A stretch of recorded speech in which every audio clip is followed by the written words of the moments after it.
Xanahmədova Turanə. Quba rayon Qarxın kənd Famil Bayramov adına ümumi orta məktəbin 6-cı sinif şagirdiyəm. Biz də digər məktəblər kimi kitablarla inkişaf edək layihəsində böyük həvəslə iştirak edirik. Bugünkü oxuyub öyrəndiyim Uşaqlar üçün hekayələr kitabından Ağıllı kəndçini sizə şərh edəcəm. Oxuduğum hekayədə padişah və bir kəndçidən bəhs edir.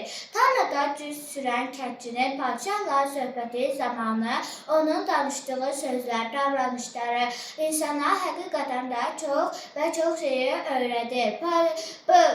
Kəndçinin cüzi maaşla dolanması və buna padişahdan fərqli formada izah etməsi.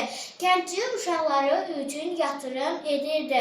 Həm də öz yaşlı ata-anasına baxırdı ki, özü də yaşlananda öz övladları ona da baxsınlar və kömək etsinlər. Əsərdə mənim də